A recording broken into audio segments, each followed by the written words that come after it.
நாமத்திற்கு மகிமை உண்டாகட்டும். விசேஷமாய் இந்த நாளில் கர்த்தருடைய சமூகத்தில் வந்திருக்கிற உங்கள் யாவரையும் ஆண்டவராய் இயேசு கிறிஸ்துவின் நாமத்தினால் நான் வாழ்த்துகிறேன். விசேஷமாய் தேவனுடைய பணியை அர்ப்பணிப்போடு தேவனுடைய ராஜ்யத்தை இந்த பூமியில் கட்ட வேண்டும் என்ற ஒரு வைராக்கியத்தோடு இந்த பகுதியில் வந்து ஊழியம் செய்கிற தேவனுடைய தாசனை வாழ்த்துகிறேன். அதே போல் ஆலங்குளம் பகுதியிலே தேவனுடைய ராஜ்யத்திற்காய் உலகத்திற்காய் அநேகர் வெளிநாடு சென்று சம்பாதிக்க வேண்டும் என்று போகிறார்கள், தேசம் விட்டு தேசம் செல்கிறார்கள். ஆனால் தேவனுடைய ராஜ்யத்தின் பணிக்காய் எல்லாவற்றையும் விட்டுட்டு வந்து தைரியமாய் விசுவாசத்தோடு கூட கர்த்தருடைய பணியை செய்கிற பன்னீர்செல்வம் தாசன் அவர்களை நான் வாழ்த்துகிறேன். பிரியமானவர்களே, இந்த நாளில் நாம் வந்திருப்பது தேவனுடைய சமூகம். எத்தனை பேர் விசுவாசிக்கிறீங்க? நாம் வந்திருப்பது தேவனுடைய சமூகம். எத்தனை பேர் வந்திருக்கிறார்கள் என்று அவர் பார்ப்பதில்லை, ஏன் வந்திருக்கிறார்கள் என்று அவர் பார்க்கிறார். விளங்குதா உங்களுக்கு? எத்தனை பேர் வந்திருக்கிறார்கள் என்பதை அவர் பார்ப்பதே இல்லை, ஏன் வந்திருக்கிறார்கள் என்பதை அவர் பார்க்கிறார். எனவே இந்த நாட்களில் வந்திருக்கிற நீங்கள், கர்த்தருடைய சமூகத்தில் வந்திருக்கிற நீங்கள், நாம் ஒவ்வொருவரும் தேவன் என்ன விரும்புகிறார், தேவன் என்ன விரும்புகிறார், அவர் எனக்கு என்ன தர விரும்புகிறார், அவர் எனக்கு என்ன தர விரும்புகிறார், நான் என்ன செய்ய வேண்டும் என்று விரும்புகிறார் என்பதை குறித்து தேவனுடைய வார்த்தையில நாம் பார்ப்போம். கொஞ்சம் நீங்க கவனமாய் கேட்பீர்களானால் கர்த்தர் நான் பேசுவதை விட மகிமையான காரியங்களை கர்த்தர் உங்களுக்கு வெளிப்படுத்துவார். ஹல்லேலூயா. நான் பேசுவதை விட கர்த்தர் அதிகமான வெளிச்சத்தை, வெளிப்பாடுகளை கர்த்தர் உங்களுக்கு தந்திரழுவார். மத்தேயு எழுதின சுவிசேஷம் 18ஆம் அதிகாரம், மத்தேயு எழுதின சுவிசேஷம் 18ஆம் அதிகாரம் 18 வாசிங்க. மத்தேயு 18ஆம் அதிகாரம் 18ஆம் வசனம் முதல் வாசிங்க.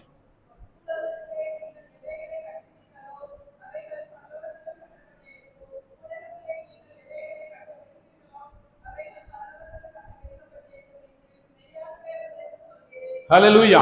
அவர் என்ன சொல்கிறார்? அவர் நமக்கு ஒரு அதிகாரத்தை கொடுக்கிறார், நமக்கு ஒரு அதிகாரத்தை கொடுக்கிறார்.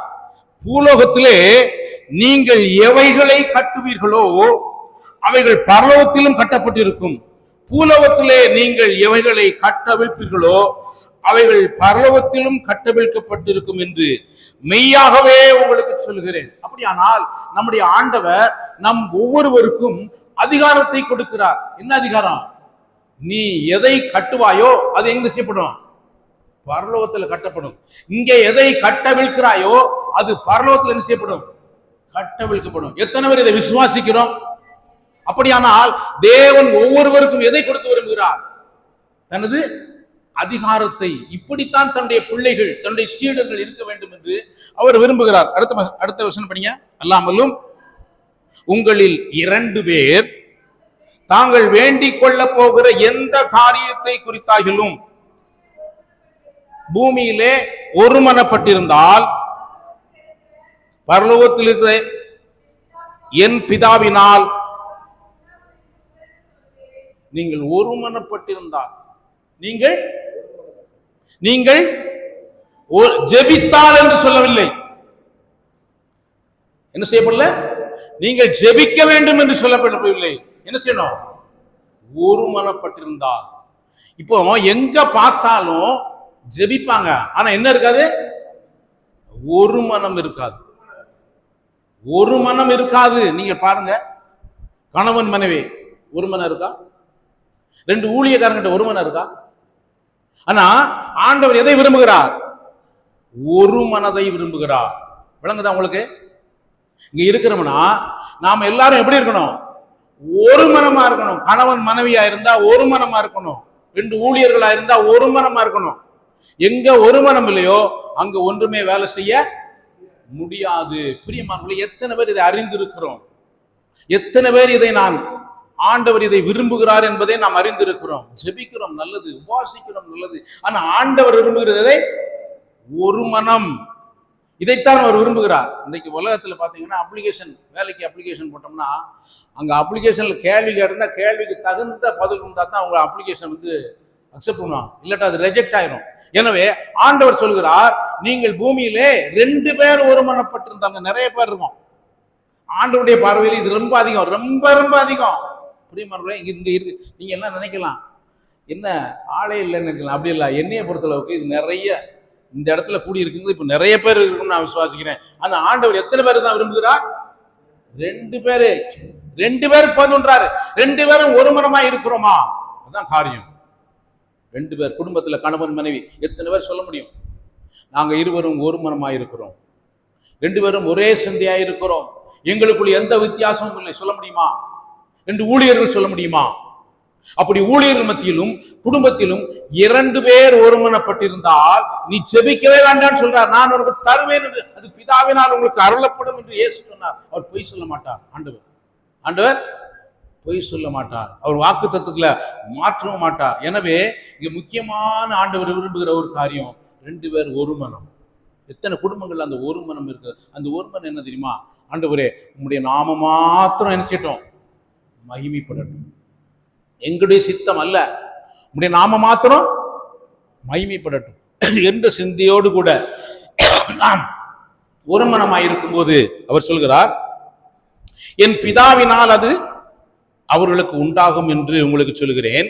அடுத்த வசனம், ஏனெனில் 2 பேராவது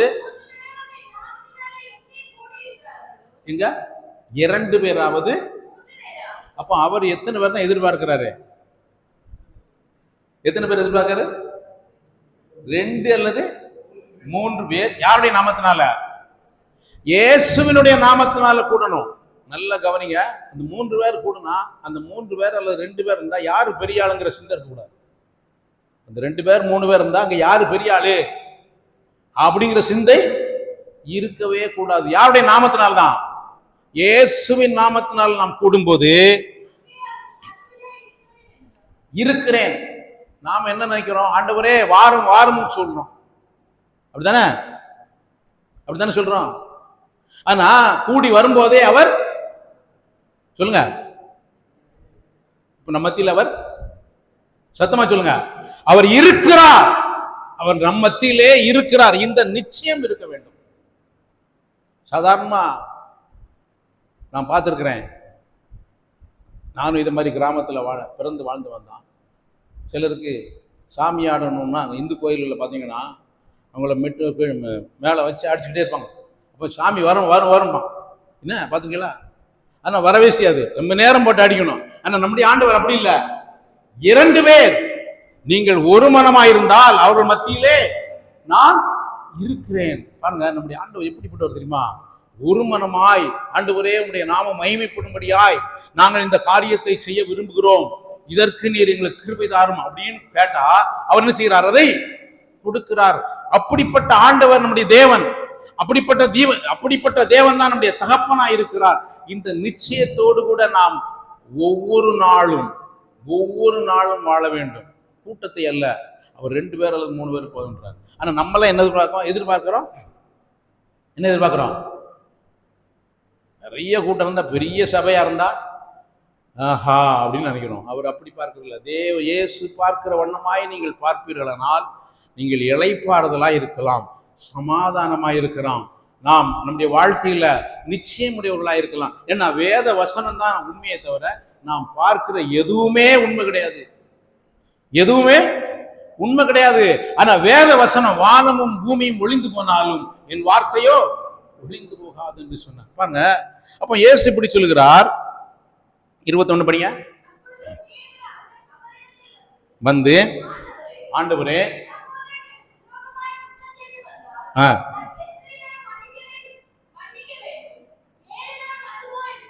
என்று கேட்டான். பாருங்க, பேதுரு கேட்கிறார் ஒரு நியாயமான கேள்வி. பேதுரு எதையுமே மறைக்க மாட்டார். பேதுரு எப்பவும் கேள்வி கேட்க தயங்க மாட்டார். யூதாஸ் கரியத்து ஒரு கேள்வியும் கேட்க மாட்டான், கூடே இருப்பான். ஆனா பேதுரு மனதார, அவனுக்கு தெரியும் பிரச்சனை வாழ்க்கையில, குடும்பத்துல கணவன் மனைவிக்கு இடையில வருதா இல்லையா? எந்த குடும்பத்துல வரல? அல்லது கூட பிறந்த சகோதரர்கள் மத்தியில எங்க இல்ல? இங்கேயாவது பிரச்சனை இல்லைன்னு சொல்ல முடியுமா? ஊழியத்தில் இல்லைன்னு சொல்ல முடியுமா? அதான் கேட்கிறார் பேதுரு, நல்ல தெளிவாய் கேட்கிறார். ஆண்டவரே, என் சகோதரன் எனக்கு விரோதமாய் குற்றம் செய்து வந்தால் நான் எத்தனை தரம் மன்னிக்க வேண்டும்? 7 தரம் மட்டுமோ என்று கேட்டான். இப்போ நம்ம மத்தியில நம்ம ஒரு மனம் வரலன்னா என்ன அர்த்தம்? கம்ப்ளைண்ட் இருக்குன்னு அர்த்தம். அவர் ஏதோ பிரச்சனை பண்ணியிருக்காரு, அந்த பிரச்சனையினால என்ன செய்ய மாட்டாங்க, அதான் ஒரு மனம் மாட்டாங்க, ஒரு மனம் வர மாட்டாங்க. இன்னைக்கு ஒரு மனம் இல்லைன்னா காரணம் என்னன்னா, ஏதாவது தவறு பண்ணிடுறாங்க, அறிந்தோ அறியாமலோ அல்லது வேண்டுமென்றோ கூட. இன்றைக்கு மனிதர்கள் அப்படி பண்ணி கொண்டு இருக்கிறார்கள். எல்லா இடத்திலும் இருக்கிறது, இங்கதான் இல்லை, எல்லா இடத்திலும் இருக்கிறது, இல்லை என்று சொல்வதற்கே இல்லை. எனவே இப்படிப்பட்ட மனிதர்களாய்த்தான் பூமியில வாழ்ந்து கொண்டு இருக்கிறார்கள். பேதுரு நல்ல தெளிவாக கேட்கிறார். எப்படி? எத்தனை தரம் மன்னிக்கணும்? 7 தரம் மட்டுமா என்று கேட்டான். அதற்கு அடுத்து நீங்க பாத்தீங்கன்னா ஃபுல்லா பேசிட்டு வர்றார். 35 படிங்க. 35.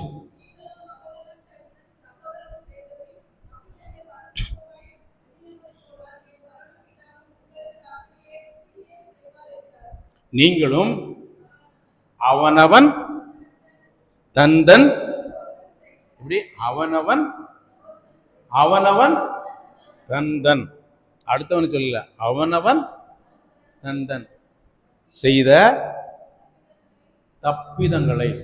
எதை? தவறு என்பது வேறு, தப்பிதம் என்பது வேறு. மறைவான குற்றத்திற்கு என்னை நீங்களாக்கி ரட்சியும் அப்படின்னு சொல்லி தாவீது கேட்டான். என்னன்னா, தெரியாம கூட தவறு செஞ்சிருவேன், அதெல்லாம் எனக்கு மன்னியும் கேட்டான். இப்போ இவர் என்ன சொல்றாரு? அவனவன் தந்தன் சகோதரன் செய்த தப்பிதங்களை மனப்பூர்வமாய் மன்னியாமற் போனான். எப்படி மன்னிக்கணும்? எப்படி மன்னிக்கணும் சொல்லுங்க? மனப்பூர்வமாய் மன்னியாமற் போனால் என் பரமபிதாவும் உங்களுக்கு இப்படியே செய்வார். அப்போ உங்களுக்கு எப்படி அவர் மன்னிக்கணும்ன்ற முடிவு யார் கையில் இருக்கு?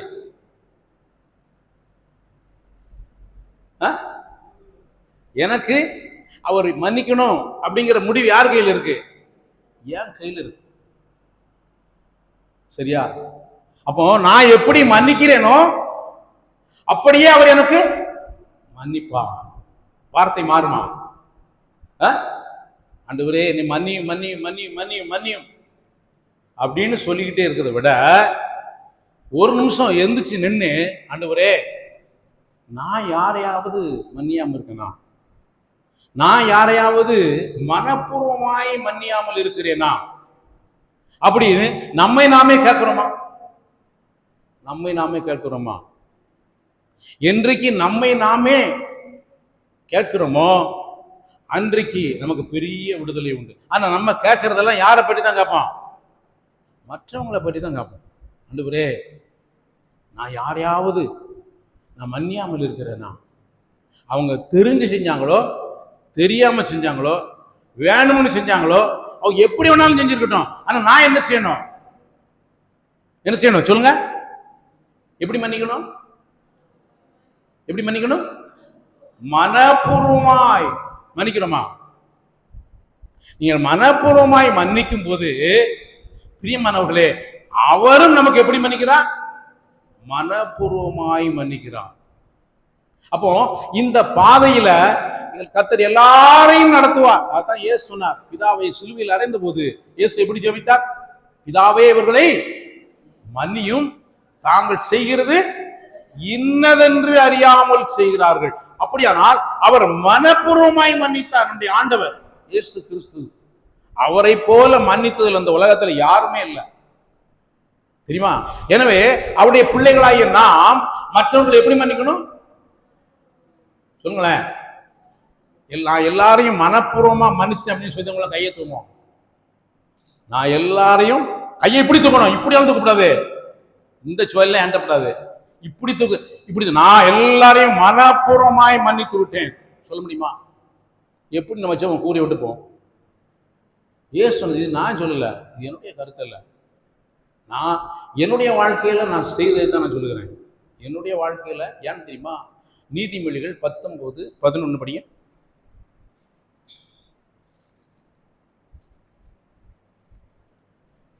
நீதிமொழிகள்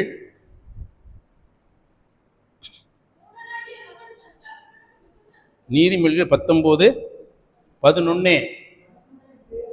மனுஷனுடைய விவேகம் அவன் கோபத்தை அடக்கும், குற்றத்தை மன்னிப்பது அவனுக்கு மகிமை. இதாங்க சாவி உங்களுடைய ஜெபத்திற்கு, உங்களுடைய வாழ்க்கைக்கு முதல் கீ தான். இந்த முதல் கீயை போட்டு பெரிய வீடு பங்களா கட்டியிருக்கு, ஆனா உள்ள போனோம்னா முதல் கேட் இருக்கும் பார்த்தீங்களா, அதே மாதிரி கீ கிறிஸ்தவ வாழ்க்கையில மிக முக்கியமானது என்னது?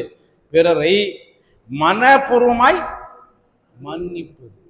மனப்பூர்வமாய் மன்னிப்பது சீக்கிரட்டை பாருங்க. குற்றத்தை மன்னிப்பது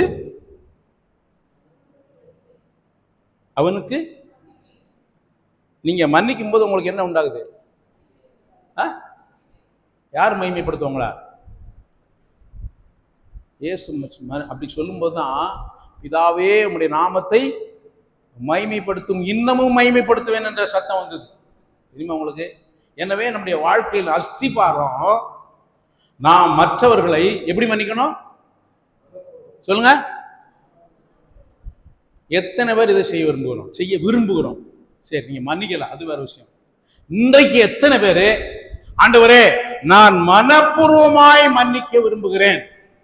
நல்ல கவனியா, வார்த்தையை நல்லா கவனிக்கணும். எப்படி மன்னிக்கணும்? நமக்கு அற்புதம் நடக்கும்னு நினைக்கிறோம், அதிசயம் நடக்கும்னு நினைக்கிறோம், நம்முடைய வாழ்க்கையில் ஆசீர்வாதம் வரணும்னு நினைக்கிறோம். ஆனா என்ன செய்ய மாட்டோம்? மன்னிக்க மாட்டோம். என்ன செய்ய முடியும்? நம்ம விலங்க மாட்டிட்டு ஓடணும்னு நினைக்கிறோம், முடியுமா? முடியவே முடியாது.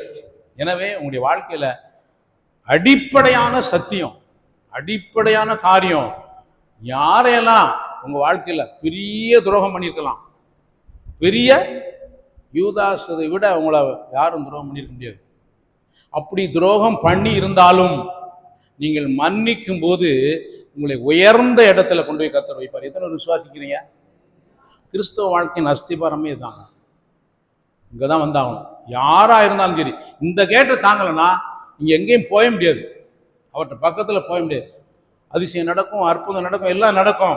அவர் கேட்பாரு, நீ எல்லாத்தையும் மன்னிச்சிட்டேப்பா அப்படின்னு கேட்கும்போது என்ன பதில் சொல்லுவோம்? ஆனா அவர் மன்னிக்கிறதில், பாடல் பணம் மன்னிப்பதில் வள்ளல் அவர். நம்ம எல்லாரும் வள்ளலுடைய பிள்ளைகள், அப்படியா இல்லையா? அப்படிதானே? அப்போ வள்ளலுடைய பிள்ளைகள் எப்படித்தான் இருக்கணும்? வள்ளலா இருக்கும். என்ன? சரி, நான் இனிமேல் இந்த நிமிஷம் முதல் நான் எல்லாரையும் மன்னிக்க விரும்புகிறேன். ஆண்டவர் கேட்பாரு, ஒருத்தன் சுகம் இல்லாம இருப்பான், அவன்கிட்ட போய் என்ன கேட்பாரு தெரியுமா? நீ சுகமாக விரும்புகிறாயான்னு கேட்பான். ஒரு சிஸ்டர் சொன்னாங்க, எனக்கு அவங்க அத்தை முறை வேணும். அவங்க சொன்னாங்க, அப்போ உங்க மருமகளை மன்னிச்சிட்டேன்னு கேட்டேன். அவங்க என்ன சொன்னாங்க தெரியுமா? அவங்க கிறிஸ்தவங்க தான். நான் ரத்தத்தை குடிக்கணும்னு நினைக்க, நீ மன்னிச்சேன்னு கேட்கிய. கிறிஸ்தவங்க சபைக்கு போறாங்க, எப்படி வார வாரம் சபைக்கு போறாங்க, ஆனா உள்ளத்துல என்ன இருக்கு? கசப். கசப். எப்படி பரிசுத்த ஆவியானவர் எங்க சத்தத்தை கேட்க முடியும்? பிரியமானவர்களே, ஆண்டவர் விரும்புகிற காரியம், அடிப்படையான காரியம், மனப்பூர்வமாய் பரிசுத்த ஆவியை கேட்கணும். நல்லது ஆண்டவரே, இந்த மன்னிக்கிற ஆவி எனக்கு தாங்கப்பா. மன்னிக்கிற ஆவி எப்படி? மனப்பூர்வமாய் மன்னிக்கிறது. ஆண்டவர் சொன்னபடி நம்ம செய்யும் போது, பிரியமானவர்களே, இதை போல ஆசீர்வாதம் இந்த உலகத்துல எதுவுமே கிடையாது. பரலோகம் உங்களை பார்க்கிறது, பிசாசு உங்களை பார்க்கிறான், உலகம் உங்களை பார்க்கிறது. நீங்கள் மன்னிக்கும் போது நீங்கள் பிதாவினால் மகிமைப்படுத்தப்படுவீர்கள். எத்தனை பேர் விரும்புறீங்க? இன்றைக்கு நான் மன்னிப்பேன், இந்த நிமிஷத்துல நான் மன்னிப்பேன் அப்படின்னு நம்ம சொல்லும் போது நம்முடைய வாழ்க்கையில மிகுந்த ஆசீர்வாதம் உண்டாகும். மிகுந்த ஆசீர்வாதம். பிரியமானவர்களே, தாவீது அப்படி மன்னித்தான் தெரியுமா உங்களுக்கு? சவுல் அவனை கொலை செய்ய அப்படியே தேடி தேடி தேடி தேடி அலைகிறான். ஆனா 1 சாமுவேல் 2 சாமுவேல்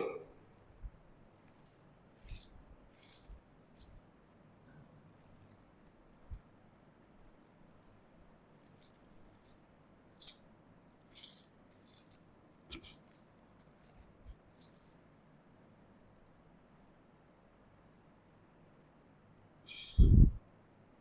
2ஆம் அதிகாரம் 4-5 படிங்க. 2 சாமுவேல் 2ஆம் அதிகாரம்.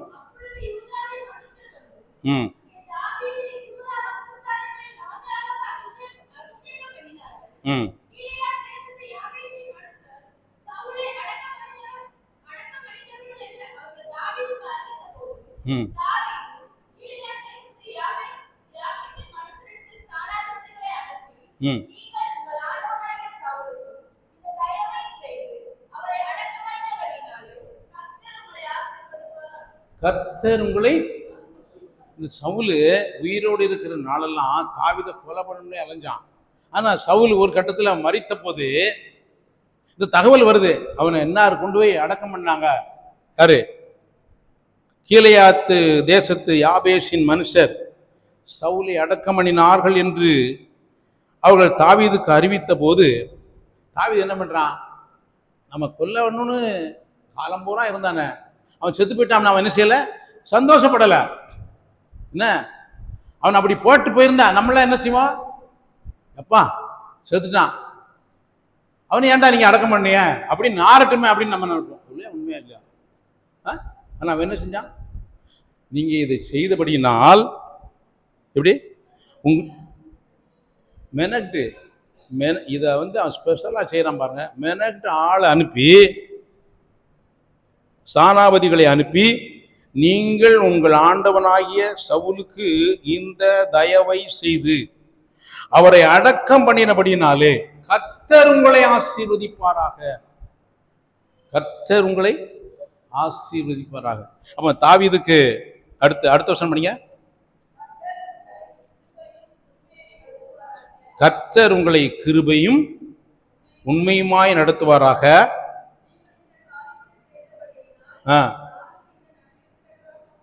நானும் இந்த நன்மைக்கு தக்கதாக உங்களை நடத்துவேன்.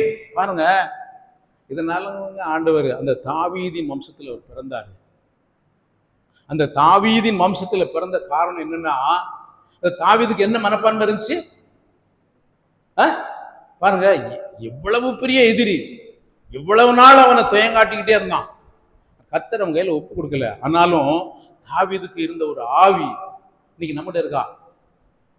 நமக்கு பரிசுத்த ஆவி, கிறிஸ்துவின் ஆவி, உயிர்த்தெழுந்த ஆவி, அந்த வல்லமையான ஆவி, அதை வேணும்னு கேட்கிறோம். ஆனா தாவீதுக்கு இருந்த அந்த ஆவி இருக்கிறதா பிரியமானவர்களே? கொஞ்சம் யோசிச்சு பாருங்களேன். அப்போ இந்த கேரக்டர் நமக்கு இருக்குமானால் பரலோகம் உங்களை மகா மேன்மையாய் பார்க்கும். உலகத்துல மேன்மையான ஒன்று என்னன்னா, பிறருடைய குற்றத்தை எப்படி மன்னிப்பது? சத்தமா சொல்லுங்க. மனப்பூர்வமாய் மன்னிப்பது. எத்தனை பேருக்கு இந்த ஆவி வேணும்?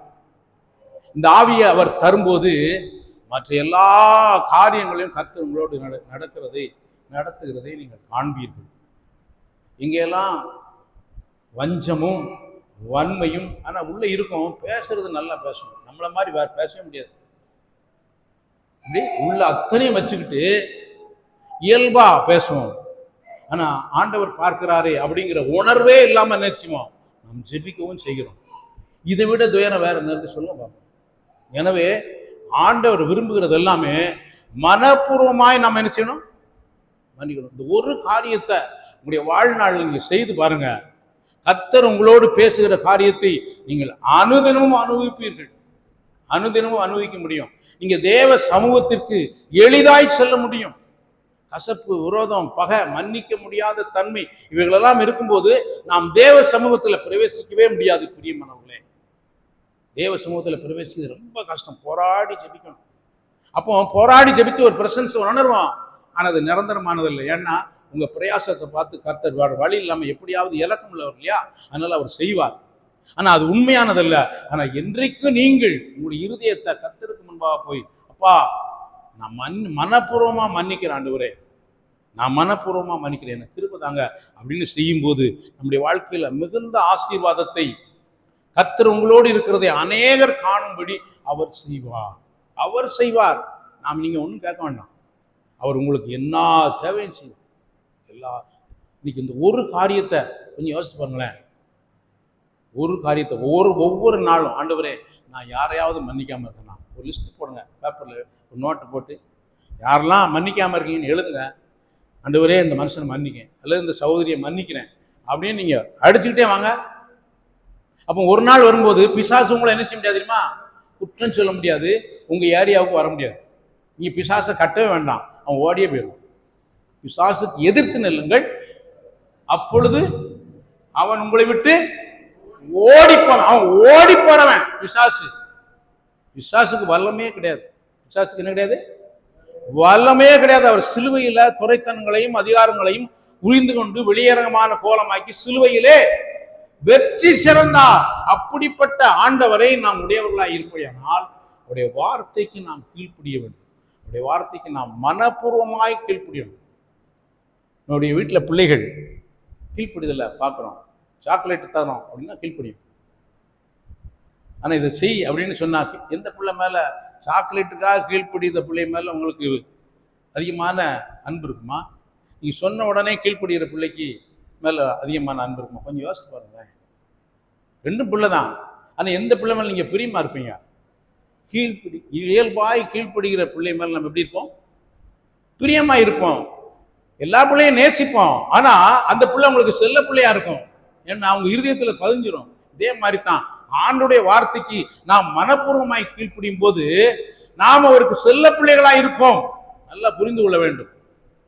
எனவே ஆண்டவர் விரும்புகிறது இவருடைய வார்த்தைக்கு அவர் மனப்பூர்வமாய் கீழ்ப்படிய வேண்டும் என்று அவர் விரும்புகிறார். கொஞ்சம் யோசிச்சு பாருங்களேன். நான் வேற ரொம்ப போக விரும்பல, ரொம்பலாம் போக விரும்பல. இதை நீங்க சரி பண்ணிட்டீங்கன்னா எப்படின்னா, இந்த பில்டிங்க்கு அஸ்திபாரம் தான் ரொம்ப முக்கியமான காரியம். நீங்க அந்த அஸ்திபாரம் இல்லைன்னா எத்தனை மாடி கட்டினாலும் இந்த இடிஞ்சிடும். ஆனா அந்த அஸ்திபாரம் சரியா இருக்குமானா நீங்க எவ்வளவு வேணாலும் கட்டிக்கிட்டே இருக்கப்போ 100 மாடி கட்டலாம். எனவே ஒவ்வொரு நாளும் நீங்க சோதிச்சு பார்த்து நீங்க எழுதுங்க, யாரெல்லாம் கசப்பு இருக்கு, யாரையெல்லாம் மன்னிக்க முடியல, யாரெல்லாம் மன்னிக்கவே முடியாது நீங்க நினைச்சிருக்கீங்களோ அவங்கள மன்னிப்பதற்கு கர்த்தர் கிருபை காணும். பரிசுத்த ஆவியானவர் தராமே இருக்க மாட்டார். சரியா? ஒரு காரியத்தை உங்களுக்கு காண்பிக்க விரும்புகிறேன். யோவான் சுவிசேஷம் 21 அதிகாரம். யோவான் சுவிசேஷம் 21 அதிகாரம்.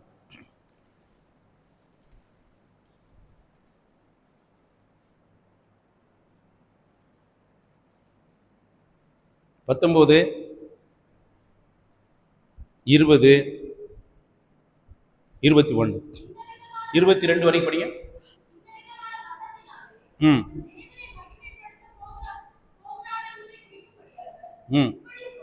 இப்படி சொன்ன இதுல வசனம் என்ன சொல்லு தெரியுமா? நம்முடைய மரணத்தில் கூட தேவனுடைய நாமம் என்ன செய்யணும்? மகிமைப்படும். இதுதான் ஆண்டவனுடைய நம்முடைய குறித்து வைத்திருக்கிற திட்டம். ஒருவன் தேவனுக்கு ஊழியம் செய்து அவரை நேசித்து அவரை ஏற்றுக்கொண்டு அவருடைய பாதையில் நடப்பானால் அவருடைய மரணத்தின் மூலமா யாருடைய நாமம் மகிமைப்படும்? தேவனுடைய நாமம் மகிமைப்படும். இதுதாங்க உங்களை குறித்த என்னை குறித்த திட்டமாய் இருக்கிறது. பாத்தீங்களா? இப்படித்தான் பிளான் வச்சிருக்கிறாரு. அடுத்து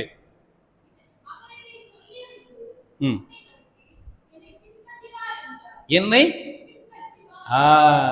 அவரை பின்பற்றி வர வேண்டும். நம்ம எல்லாரும் விசுவாசிப்போம், ஆனா அவரை பின்பற்றி வா. அடுத்து இயேசுவுக்கு அன்பா இருந்தவனும்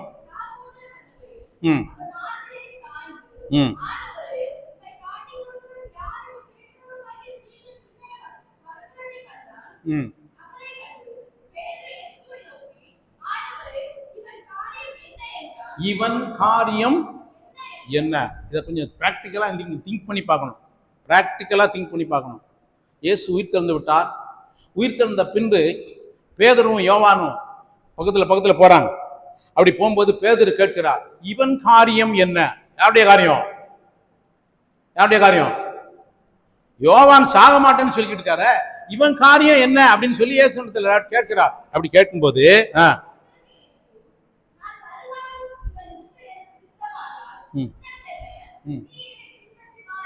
பாருங்க, பேதுருவும் யோவானும் 2 பேரும் இருக்கிறதுலே சீனியர். பேதுரு இருக்கிறதுலே ஜூனியரு. நல்லா பாருங்க, இருக்கிறதுலே சீனியர் பாஸ்டர் யாரு? பேதுரு. இருக்கிறதுலே ஜூனியர் பாஸ்டர் யாரு? யோவான். இப்போ இவரு அவர்கிட்ட போய் கேட்கிறாரு, நல்ல கவனிப்பா, இன்னைக்கு உள்ள மாதிரி அன்னைக்கு பாருங்க, கற்பனை பண்ணி பாருங்க. இந்த ஜூனியர் பாஸ்டர் போய் ஏஸ்டர் கேட்கிறாரு. யார் எப்படி கேட்கிறாரு? இவன் காரியம் என்ன அப்படின்னு விசாரிச்சது இந்த சீனியர் பாஸ்டருக்கு தெரிஞ்சா 2 பேரும் ஒன்னா இருக்க முடியுமா? முடியுமா? முடியுமா பாஸ்டர்? முடியாது. என்ன முடியாது? யோவான் சுவிசேஷம் அப்போஸ்தலர் நடவடிக்கைகள்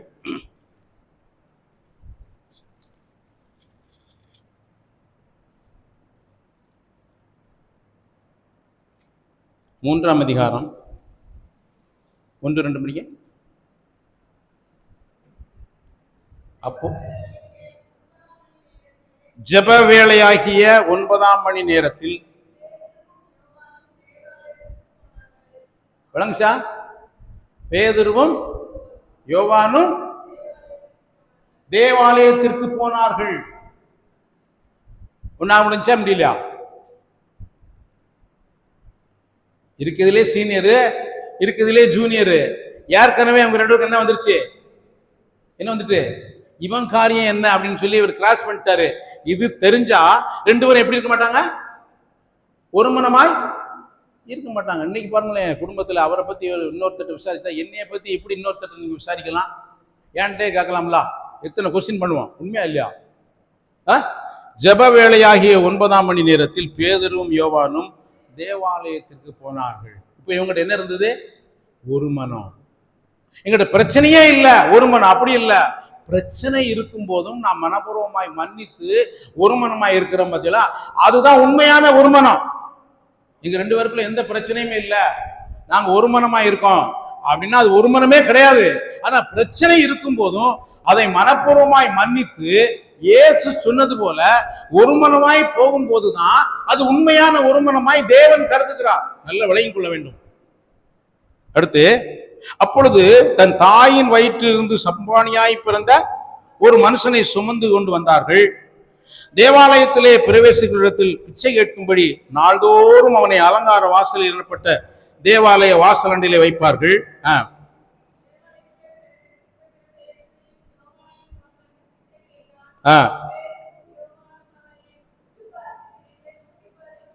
யாரை நோக்கிப்பார்? எங்களை நோக்கிப்பார். இவங்கிட்ட என்ன இருக்கு? இப்போ ஒரு மனம் இருக்கிறது. எங்களை நோக்கிப்பார். நான் சொன்னேன், யோவான் சுவிசேஷம் 21 அதிகாரத்துல கேட்டானே, அதை குறித்து 2 பேருக்கு மனத்தாங்கல் இல்லை. 2 பேரும் ஒன்னா இருக்காங்க. இந்த ஒரு மனம் இருக்கிறது. நல்லா கவனிங்க. நான் முதல்ல சொன்னது போல, நீங்கள் பூமியிலே ஒருமனப்பட்டிருந்தால் அது உங்களுக்கு உண்டாகும் என்று சொன்ன வார்த்தையை இங்கே கர்த்தர் நிறைவேற்றி காண்பிக்கிறார். பாருங்க பார்ப்போம்.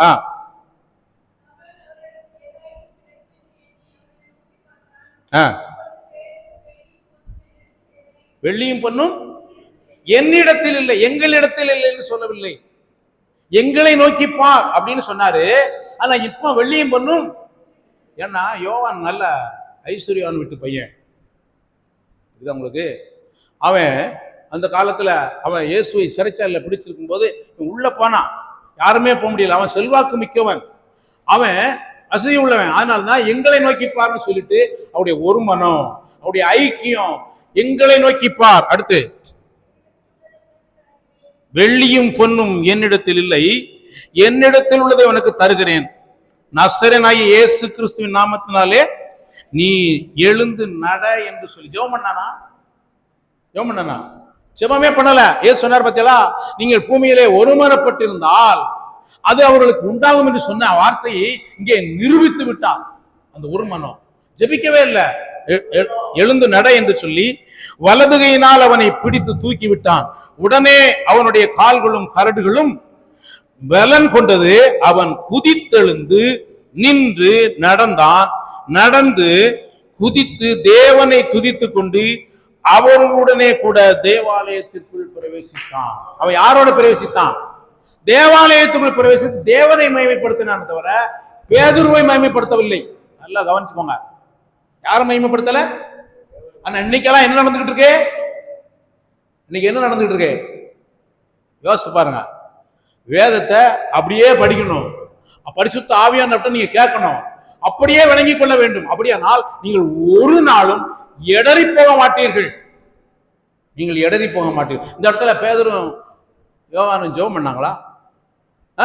அப்போ மத்தேயு 18 சொன்ன வார்த்தையை இங்கே நிறைவேறுகிறதை நாம் காண்கிறோம். அப்படியானால் இந்த ஒரு மனம் இருக்கும்போது, நாம் மன்னிக்கும் போது, மனப்பூர்வமாய் மன்னிக்கும் போது கர்த்தருடைய மகிமையை, கர்த்தருடைய வல்லமையை, கர்த்தருடைய அற்புதத்தை நாம் பார்க்க முடியும். ஹல்லேலூயா.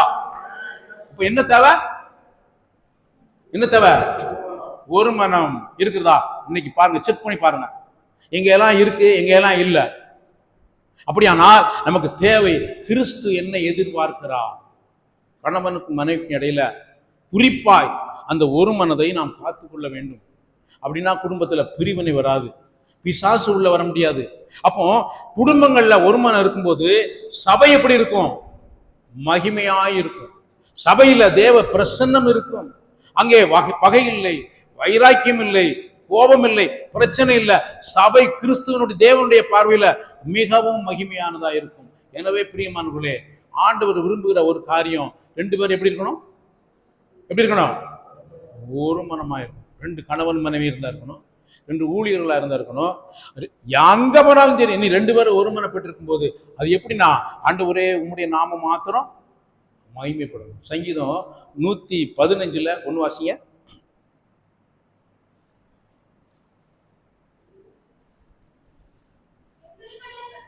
எங்களுக்கு அல்ல கர்த்தாவே, எங்களுக்கு அல்ல, உம்முடைய கிருபையின் நிமித்தமும் உம்முடைய சத்தியத்தின் நிமித்தமும் உம்முடைய நாமத்திற்கே மகிமை வர பண்ணும். பாருங்க, அங்க பார்த்தோம் யோவான்ல என் மத்தேயுல வாசிக்கும் போது என் நாமத்தினால், இங்க உமது நாமத்திற்கே. அப்ப அவருடைய நாமத்திற்கே மகிமை வர பண்ணும். நாம் கூடி வரும்போது யாருடைய நாமம் மகிமைப்பட வேண்டும் என்று கூடி வர வேண்டும். நான் செய்தி கொடுக்குறோம்னா, பிரதர் நல்ல செய்தி கொடுப்பாரு அப்படிங்கிறதுக்காக இல்ல, நல்ல பேசுவாரு அப்படிங்கிறதுக்காக இல்ல, நல்ல விளக்குவாரு அப்படிங்கிறதுக்காக இல்ல. ஆண்டவரே உம்முடைய நாமம் மாத்திரம் என்ன செய்யணும்? அவர் பெருகணும், நான் சிறுகணும். இனி நான் அல்ல, கிறிஸ்துவே எனக்குள் பிழைத்திருக்கிறார் அப்படின்னு பவுல் சொன்னார். பார்த்தீங்களா? இதை கிறிஸ்து பார்க்கணும், நீங்கள் பார்ப்பதற்காக அல்ல. நம்ம பேசுறதெல்லாம் நீங்க பார்க்கணுங்கிறதுக்காண்டி நான் பேசல. என்னை யார் பார்த்து கொண்டிருக்கிறா? என்னை ரட்சித்தவர், எனக்காய் ஜீவனை கொடுத்தவர், எனக்காய் திரும்ப வருவேன் என்று சொன்னவர். பிரியமானவர்களே, அவரை ஆராதிக்கும்படி, அவரை சேவிக்கும்படி, அவருடைய நாமத்திற்கே மகிமை வரப்பண்ணும்படி நாம் கூடி வருமானால் கண்டிப்பாய் கர்த்தர் நம்முடைய வாழ்க்கையில மகிமையான காரியங்களை கர்த்தர் செய்வார். மகிமையான காரியங்களை கர்த்தர் செய்வார். பிரியமானவர்களே, வெளிப்படுத்தின விசேஷம் 1ஆம் அதிகாரம் 6ஆம் வசனம் படிங்க. இப்போ நம்மிடத்தில் அன்பு கூர்ந்து தமது இரத்தத்தினாலே பாவங்கள் அற நம்மை கழுவி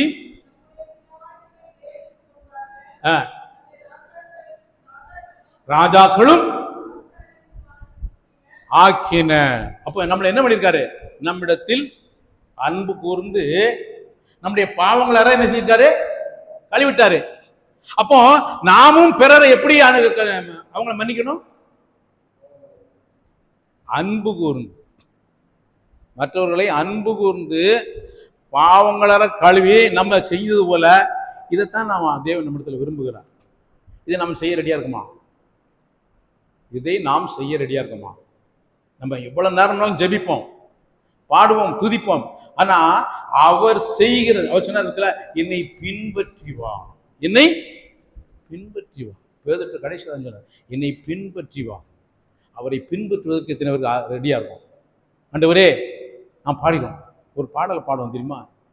இயேசுவின் பின்னால் நான் செல்வேன், திரும்பி பார்க்க மாட்டேன், திரும்பி பார்க்க மாட்டேன். உலகமே பின்னா, சிலுவையே முன்னா, உலகமே பின்னா, சிலுவையே முன்னா, இயேசு சிந்த இரத்தத்தினாலே என்றும் விடுதலையே. இயேசு சிந்திய இரத்தத்தினாலே என்றும் விடுதலையே. இயேசுவின் பின்னா நான் செல்வேன், திரும்பி பார்க்க மாட்டேன், திரும்பி பார்க்க மாட்டேன். அப்படியானால் நம்ம யாரையாவது பார்க்கிறோம், மற்றவங்களை பார்க்கிறோம், நம்ம யாரை மட்டும் பார்க்கறது இல்லை, இயேசுவை பார்ப்பதில்லை, இயேசுவை பார்க்கிறது இல்லை. நாம் இயேசுவை பார்ப்பதற்கு நம்ம கண்கள் திருப்பப்படாம நம்ம உலகத்துல மற்றவங்க எப்படி இருக்காங்க, மற்றவங்க எப்படி இருக்காங்க, அதை பார்த்தே நாம நடக்கிறோம். அதனால நம்ம அநேக வேளையில நாம் இடறிகிறோம். நானும் அப்படி இருந்திருக்கேன். நானும் அப்படி சமீப நாட்கள்ல ஆண்டவர் என்ன சொன்னார்னா, நீ வேதத்தை படி, என் முகத்தை பாரு, நான் சொல்றத கேளுனார். நல்ல கவனிங்க, வேதத்தை படி, என் முகத்தை பாரு, நான் சொல்றத கேளுனாரு. நீங்க அவர் சொல்லை கேட்கும் போது, அவருடைய முகத்தை பார்க்கும் போது அவர் உங்களோடு பேசுவார், அவர் உங்களை நடத்துவார், அவர் உங்களுக்கு உங்கள் மீது கண்ணை வைத்து அவர் ஆலோசனை சொல்லுவார். எனவே நல்லா செக் பண்ணிப்போங்க, எல்லாரையும் மனப்பூர்வமா மன்னிச்சிட்டோமா? இயேசு நம்முடைய அப்படி மன்னித்திருக்கிறார். நம்ம மன்னிச்சிருக்காரா இல்லையா? நம்ம மன்னித்திருக்கிறா இல்லையா? இயேசு நம்ம என்ன பண்ணியிருக்கார் தெரியுமா? நமக்கு என்ன செய்திருக்கிறார் தெரியுமா உங்களுக்கு? ரோமர் 4:25 படிங்க. ரோமர் 4:25.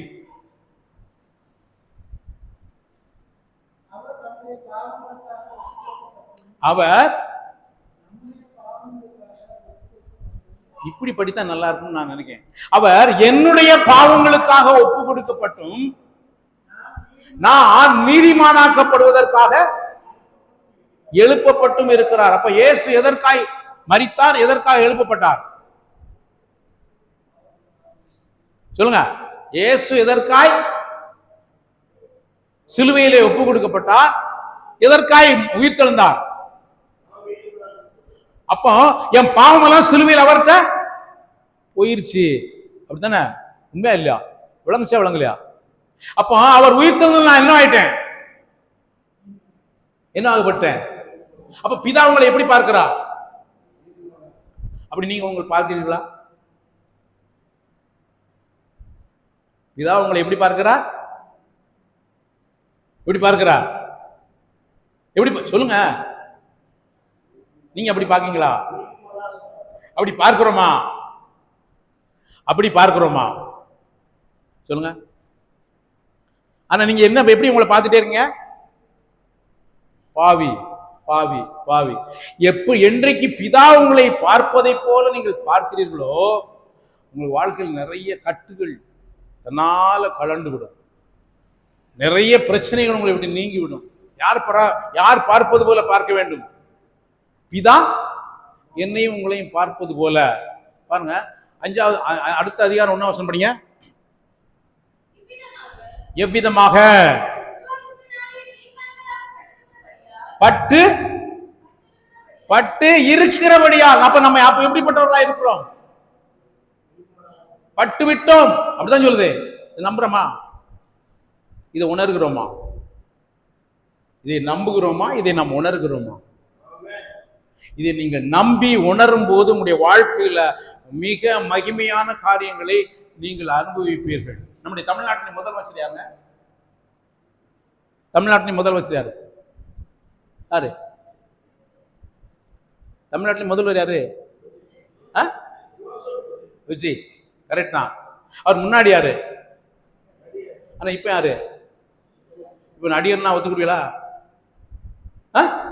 நீங்க போடுற ஓட்டு அவர் என்ன ஆயிருக்கு? முதலமைச்சராகி இருக்குது. இயேசுவின் ரத்தம் உங்களை நீதிமான் ஆக்கி இருக்கிறது. அப்ப நீங்க இன்னும் போய் பாவின்னு சொன்னீங்கன்னா யாருக்கு அவமானம்? யாருக்கு அவமானம்? அவர் சிலுவையில் சிந்திய அந்த ரத்தத்தை நீங்கள் அவமதிக்கிறீர்கள் என்று அர்த்தம். இப்ப நீங்க யார் கிடையாது? பாவி கிடையாது. எபிரேயர் 10ஆம் அதிகாரம் 10ஆம் வசனம் படிங்க.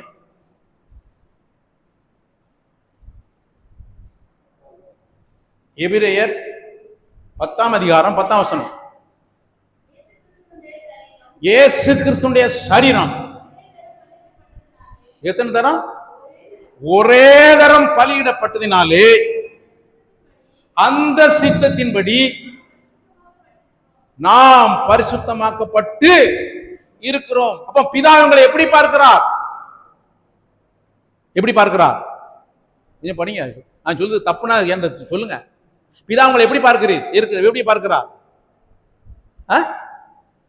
பரிசுத்தமாக்கப்பட்டவர். ஆனா நீங்க எப்படி பார்க்கறீங்க? அப்ப எது கரெக்ட்? எதுங்க கரெக்ட்?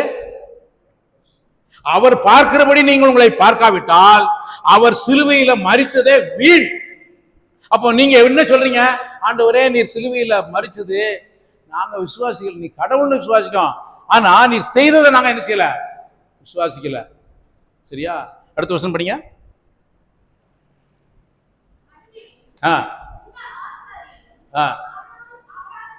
நாள்தோறும் ஆராதனை செய்கிறவனாயும்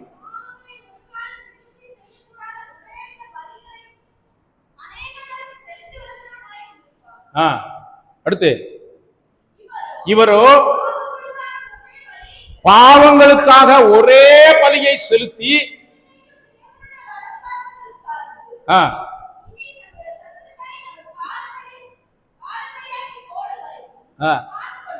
காத்து கொண்டிருக்கிறார். இயேசு வலது பிதாவுடைய வலது பாரத்தில் உட்கார்ந்து பிசாச பாதப்படி ஆக்கிப்படி காத்து கொண்டிருக்கிறார். ஏனெனில் பரிசுத்தமாக்கப்படுகிறவர்களை எத்தனை பலினால? ஒரே பலியினால. இப்ப இயேசு உங்களை என்ன பண்ணிருக்காரு? என்ன பண்ணிருக்காரு? கரெக்டா சொல்லுங்க. வசனத்தை கரெக்டா சொல்லணும், படிக்கணும். நம்ம இருக்கக்கூடிய பிரச்சனை என்னன்னா வசனத்துக்குள்ள போறது கிடையாது. நீங்க வசனத்துக்குள்ள போயிட்டீங்கன்னா உங்க வாழ்க்கையில வேற லெவலுக்கு போயிருவீங்க. என்றைக்கும் பூரணப்படுத்தி இருக்கிறார். அப்படித்தான் இருக்கு. அப்ப நீங்க யாரு? என்றைக்கும் பூரணவான். பிதா என்னை எப்படி பார்க்கிறார்? என்றைக்கும் என்னை பூரணவானாய் பார்க்கிறார். விளங்குச்சா விளங்கலையா? இதை படிக்கும் போது என் கண்கள் திறந்தது. பிதா என்னை பார்க்கிற வண்ணமாய் நான் என்னை பார்த்த போது என்னுடைய புரிதல், என்னுடைய விசுவாசம் எல்லாம் எனக்கு வேற லெவல்ல போயிருச்சுங்க. என்னுடைய விசுவாசம் வேற லெவல் போயிட்டு என்றென்றைக்கும் அவர் என்னை பூரணப்படுத்தியும் இருக்கிறார். ஏனெனில் பரிசுத்தமாக்கப்படுவர்களே ஒரே பலியினால இவர் என்றென்றைக்கும். அடுத்த வசனம் எதை குறித்து? எதை குறித்து? எதை குறித்து? சத்தமா சொல்லுங்க. எதை குறித்து? என்றென்றைக்கும் என்னை பூர்ணமாக்கி இருக்கிறார். இதை குறித்து பரிசுத்த ஆவியானவர் எனக்கு சாட்சி சொல்லுகிறார். எனக்கு வேற என்ன சாட்சி வேணும்? ஆனா நீங்க எல்லாம் எந்த சாட்சியை கேட்கலையுமா?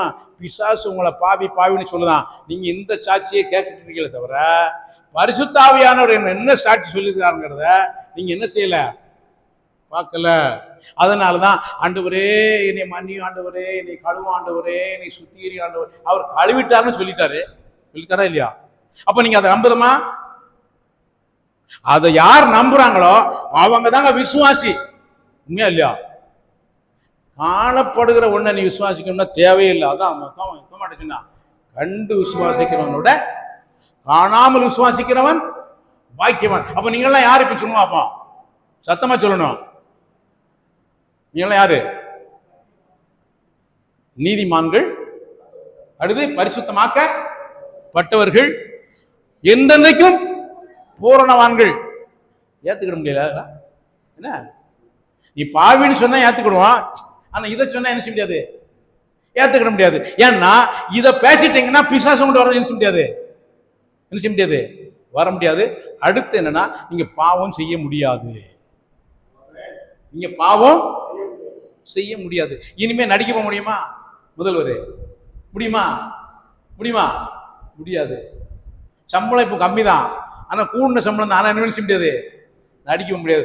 அதே மாதிரிதான் நீங்க பரிசுத்தமாக்கப்பட்டவர்கள், நீதிமான்களாக்கப்பட்டவர்கள், பூரணமாக்கப்பட்டவர்கள் என்பதை அறிவீர்களானால் உங்களால பாவம் செய்ய முடியவே முடியாது.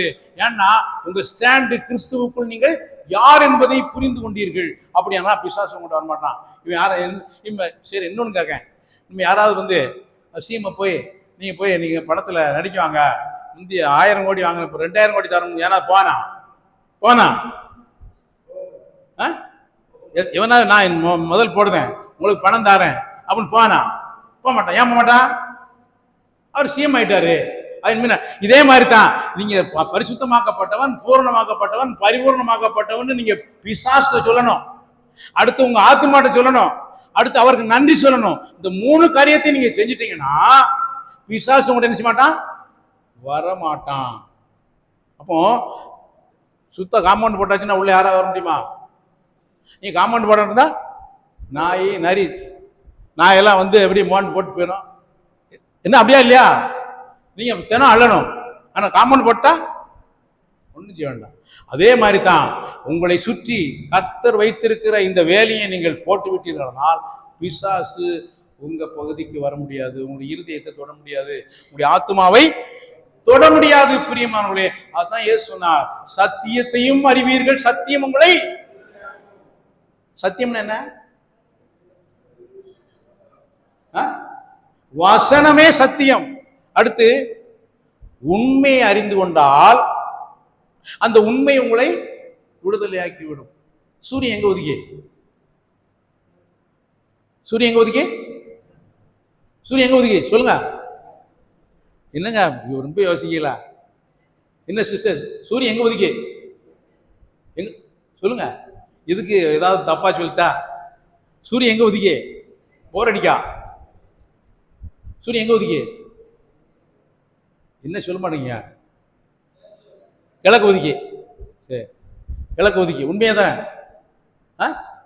உண்மைதானே? எல்லாரும் நம்புறீங்களா?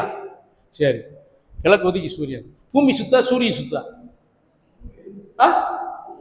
அப்ப கிழக்கு ஒதுக்குங்கிறது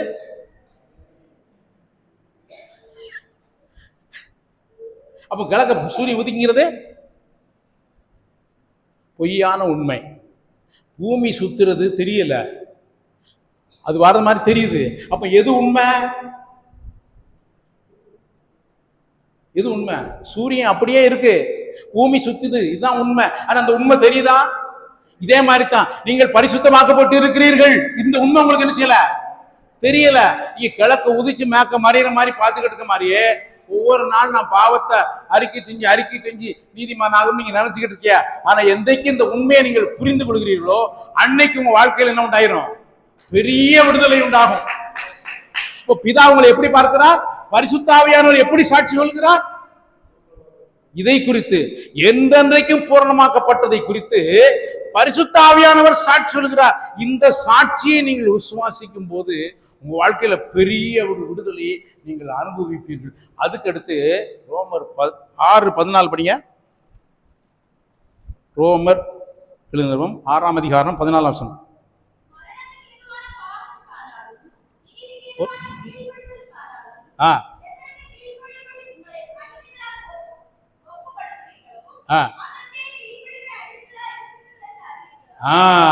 நீ எதற்கு உன்னை ஒப்பு கொடுத்திருக்கிறாயோ அதற்கு நீ யாரு, அடிமை. இப்போ நீ நீதிமான் பரிசுத்தவான் என்று நீ ஒப்பு கொடுத்தே, ஆனால் நீ அதற்கு யாரு, அடிமை.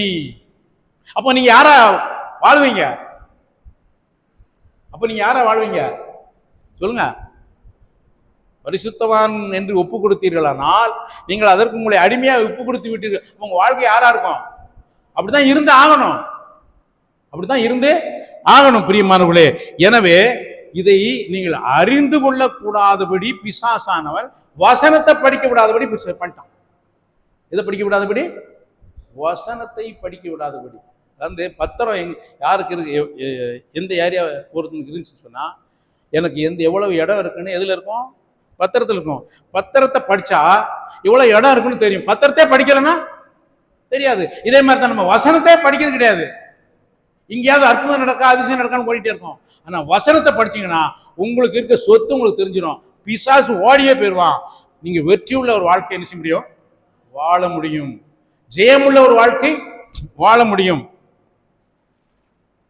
எனவே நம்முடைய வாழ்க்கையில வேத வசனத்தை ஆராய்ந்து பார்ப்பதும், வேத வசனத்தை எப்படி பெரையா பட்டணத்தார் தினந்தோறும் வேத வாக்கியங்களை ஆராய்ந்து பார்த்ததினால் தெசலோனிக்கேயுள்ளவரை பார்க்கிலும் நற்குணசாலிகளாய் இருந்தார்கள். அப்போ நீங்க வேத வசனத்தை வாசிக்கும் போது உங்களுக்கு என்ன கிடைக்கும்? ஆராய்ந்து படிக்கும் போது நற்குணம் கிடைக்கும். உங்க நற்குணம் வரும்போது உங்களை விட்டு பாவம் என்ன செஞ்சிடும்? பறந்து போயிரும் பிரியமானவர்களே. எனவே நம்முடைய வாழ்க்கையில நீங்கள் அறிந்து கொள்ள வேண்டியது, நீங்க யாரு? பரிசுத்தமாக்க, சத்தமா சொல்லுங்க, பரிசுத்தமாக்க. பிரதர்ஸ் யாராவது சொல்லுங்க பாப்போம். நீ யார்? பரிசுத்தமாக்க பட்டவர்கள், நீதிமானாக்க பட்டவர்கள், பூரணமாக்க பட்டவர்கள். இதை நீங்க சொல்லணும். இதை நீங்க சொல்லும் போதுதான் அது அந்த அறிவு உங்களுக்கு உண்டாகும்.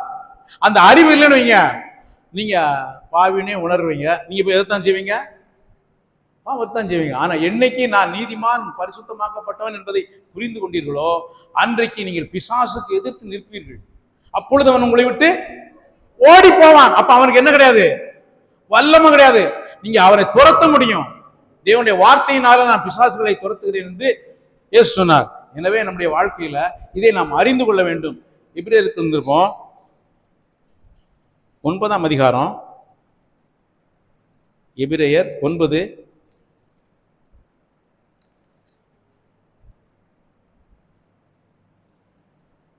27 28 படிங்க.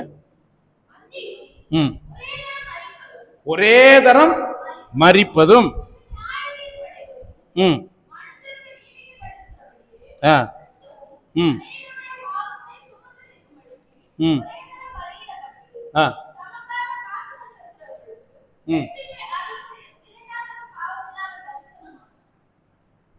நீங்க இந்த வசனத்தை நல்ல ஒரு 7 தடவை படிக்கணும். இந்த வசனத்தை நீங்க 7 தடவை படிக்கும்போது உங்களுக்கு தெளிவா விளங்கும். ஏன்னா கர்த்தருடைய வசனம் 7 தரம் மண் குகையில் ஒடுக்கப்பட்ட சுத்த சொற்களாய் இருக்கிறது எப்படின்னு வேதம் சொல்லுகிறது. எனவே பாருங்க என்ன சொல்லுது? ஒரே தரம் மரிப்பதும் அடைவதும். அப்ப எத்தனை தடவை தான்? ஒரு மனுஷன் ஒரு தடவை தான். அதே மாதிரி கிறிஸ்துவும் அநேகருடைய பாவங்களை சுமந்து தீர்க்கும்படிக்கு. அப்ப அந்த ஒரே தரத்துல என்னாச்சு? அந்த ஒரே தரத்துல எல்லாமே. இது எத்தனை பேர் அறிஞ்சிருக்கிறோம்? ஒரு தரம் பிறப்பது, மரிப்பது, பின்பு நியாயத்திற்போம், இதெல்லாம் ஒரு தரம். இதே மாதிரி தான் இயேசுவும் ஒரே தரத்துல எல்லாம் கிட்டாரு. இது எத்தனை பேர் அறிஞ்சிருக்கிறோம்? எத்தனை விசுவாசிக்கிறோம்? இங்கதான் இதுதான் பிரச்சனை. தேவன் செய்து முடித்த கிரியை மனுஷன் சில விசுவாசிக்கவில்லை. இன்னொரு வசனத்தை உங்களுக்கு காண்பிக்கிறேன். 7ஆம் அதிகாரம் 27 28 படிங்க. 27. அவர் பிரதான ஆசாரியனை போல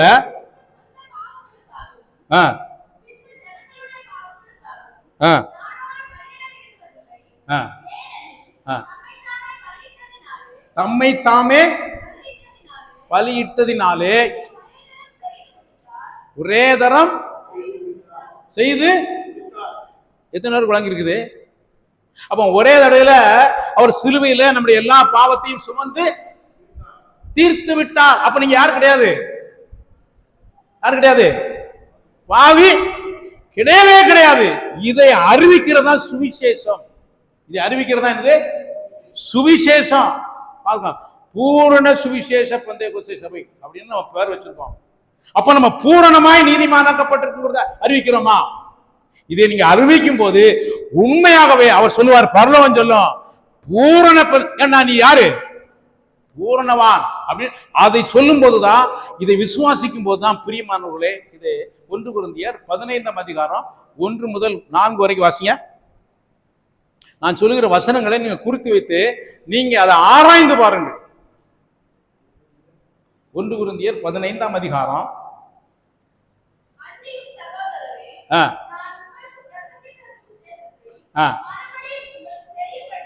இத நான் ஏற்கனவே பிரசங்கித்த சுவிசேஷத்தை மறுபடியும் உங்களுக்கு பிரசங்கிக்கிறேன்.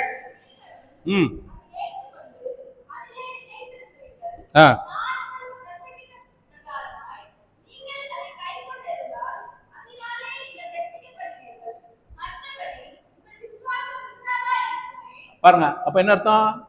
பவுல் பிரசங்கம் பண்ணபடி நீங்க விசுவாசத்தா தான் உங்க விசுவாசம் சரியான விசுவாசம். இல்லாட்ட உங்ககிட்ட இருக்குது என்ன விசுவாசம்? என்ன விசுவாசம்? என்ன விசுவாசம்?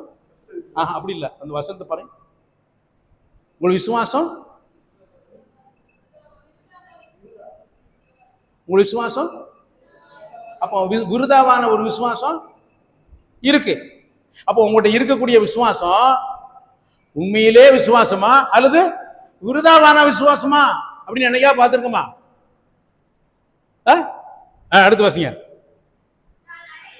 நான் அடைந்ததும்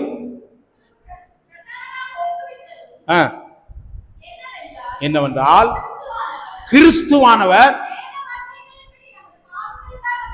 வேத வாக்கியங்களின்படி நம்முடைய பாவங்களுக்காக மரித்து அடக்கம் பண்ணப்பட்டு வேத வாக்கியங்களின்படி 3ஆம் நாள் உயிர் தெழுந்து. பாருங்க, இப்போ இயேசு மரித்தது வேத வாக்கியத்தின்படி, உயிர் தெழுந்தது. அப்ப நம்ம எதை படிக்கணும்? நம்ம யூடியூப் தான் பார்க்கணும் இல்லையா?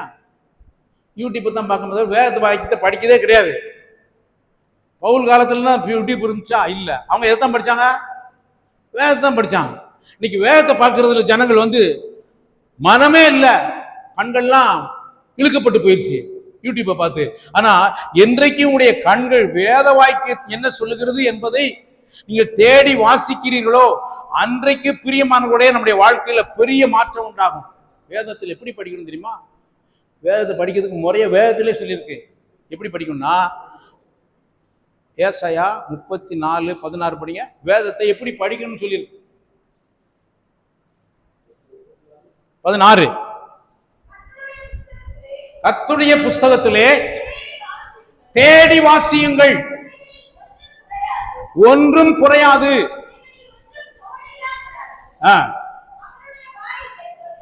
அவருடைய வாய்மைகளை சொல்லிட்டு அவருடைய ஆவி அவைகளை.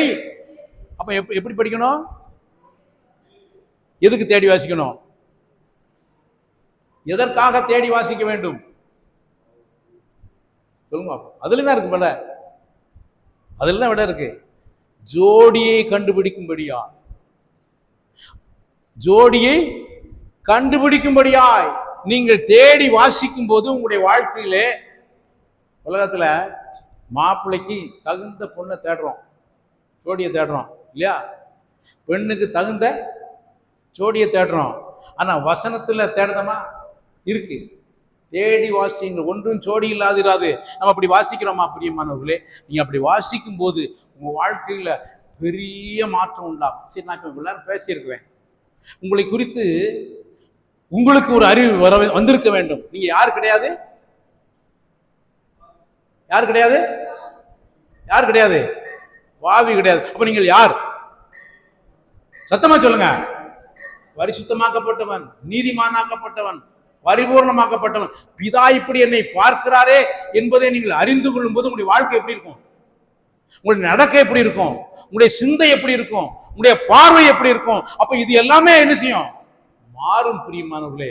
அப்படியானால் இந்த உலகத்துல தேவனை அறியாத, கிறிஸ்துவை அறியாத, கிறிஸ்துவின் ரத்தத்தை அறியாத ஜனங்களுக்கும் நமக்கு என்ன உண்டு? பெரிய ஒரு மாற்றம் உண்டு, பெரிய ஒரு விடுதலை உண்டு, ஒரு வித்தியாசம் உண்டு. இதனாலதான் அவர் சொன்னார், இயேசு சொன்னார். என்ன சொன்னார் தெரியுமா? லூக்கா எழுதின சுவிசேஷம் 24 உயிர் தெழுந்த பின்பு, லூக்கா 24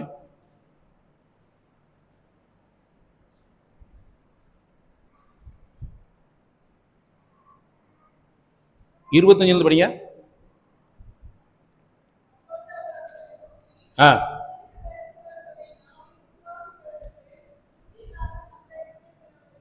எதை விசுவாசிக்கணும்?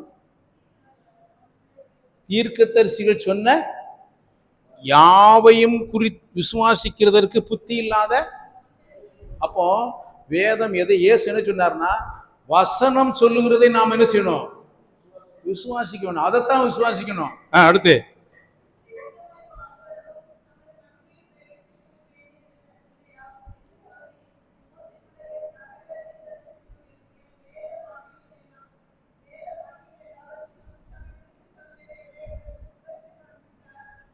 பாருங்க, இயேசு என்ன செஞ்சாரு? வேத வாக்கியத்தை என்ன செஞ்சாரு? விளங்கி காண்பித்தார். 32 படிங்க.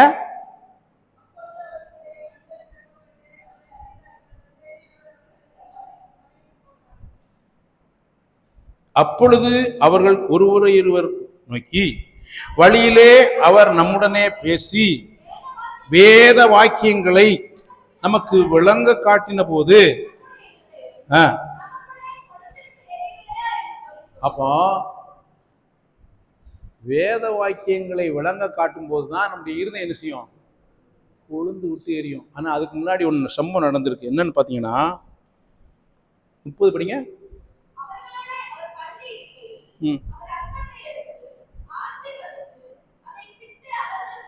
கொடுத்தார்.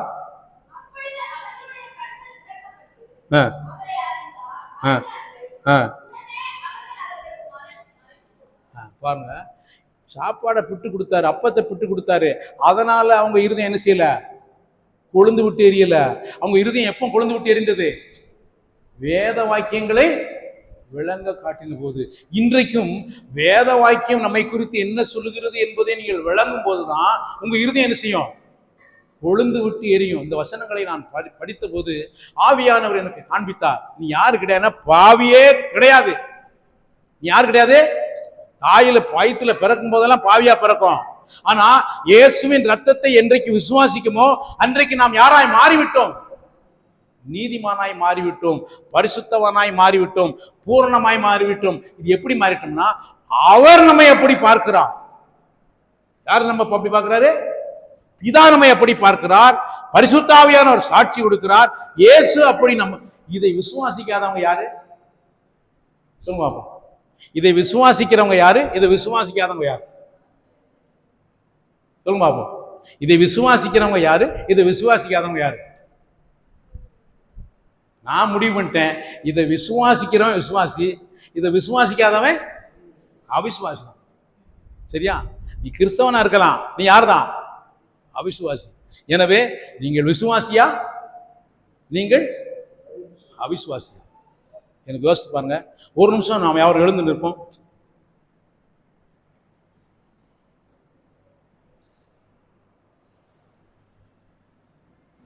இந்த நேரத்தில் தனியா எல்லாத்தையும் மறந்துட்டு ஒரு நிமிஷம் நீங்க யோசிச்சு பாருங்க.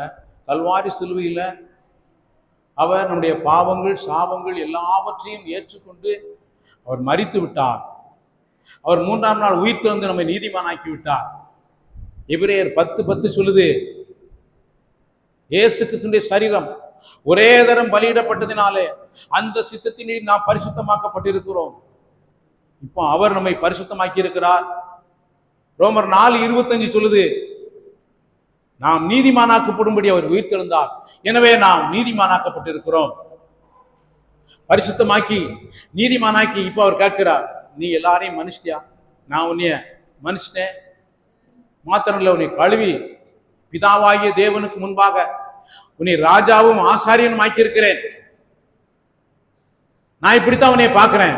பிதா இப்படி நம்மை பார்க்கிறவனமாய் நீங்கள் உங்களை பார்ப்பீர்களானால், பிரியமானவர்களே, நீங்கள் மற்றவர்களை மன்னிப்பது, மற்றவர்களை அன்பு கூறுவது, மனப்பூர்வமாய் மன்னிப்பது இவ்வளவு எளிது. பிரியமானவர்களே,